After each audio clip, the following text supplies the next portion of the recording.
بسم اللہ الرحمن الرحیم۔ حاضرین و سامعین، میں ہوں پروفیسر مشتاق اور آپ دیکھ رہے ہیں میرا یوٹیوب چینل تاریخ و ادب۔ اگرچہ یہ سلسلہ ہم نے 1-2 سال پہلے شروع کیا تھا، جس کو آپ لوگوں نے بہت پسند کیا، اس کو بہت پذیرائی ملی، مگر کچھ ناگزیر وجوہات کی وجہ سے اسے 1 سال کے لیے بند کرنا پڑا، جس میں کووڈ-19 کا بھی کوئی مسئلہ تھا۔ اسی سلسلے کو دوبارہ ہم شروع کر رہے ہیں اور مجھے امید ہے کہ آپ اس سلسلے کو پسند کریں گے، اپنی پسند کا اظہار سبسکرائب اور کے ساتھ بھی کریں گے۔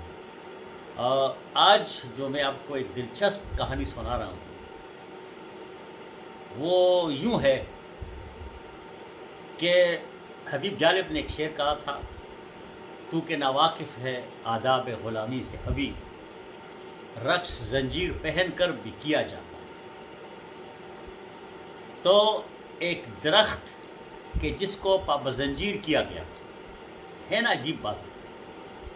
وہ کہانی کچھ یوں ہے کہ جیسے آپ کو معلوم ہے کہ انگریزوں کی جب حکومت تھی انڈیا پر اور انہوں نے 3 دفعہ افغانستان پر چڑھائی کی، 3 جنگیں لڑی اور تینوں جنگوں میں ان کو شکست ہوئی۔ تو جو واقعہ میں آپ کو سناتا ہوں وہ تاریخ ہے 1898، جب کہ یہ سلسلہ جنگ کا جاری تھا۔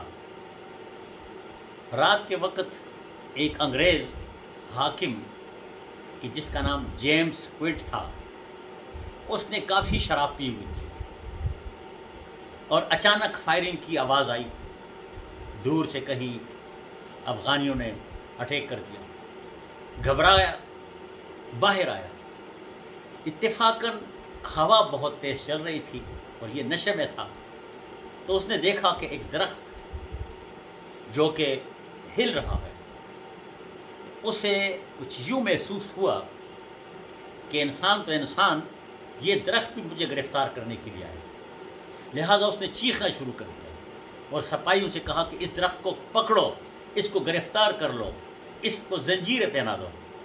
لہٰذا اس درخت کو زنجیریں پہنائی گئی اور اس کو پابند زنجیر کیا گیا، اور وہ درخت اب بھی موجود ہے اور دور دور سے لوگ اس درخت کو دیکھنے آتے ہیں کہ زنجیروں میں جکڑا ہوا ہے۔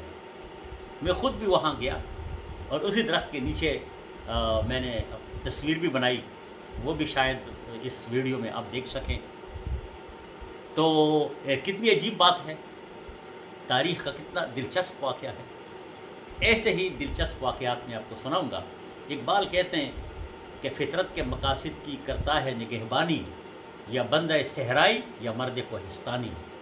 تو ان مرد کوہستانیوں نے کس طرح سے انگریز حکومت کو تکلیف دی، کس طرح سے ان کو نقصان پہنچایا، کس طرح سے ان کو ڈرایا، یہ ایک واقعہ کافی مشہور ہے۔ شکریہ۔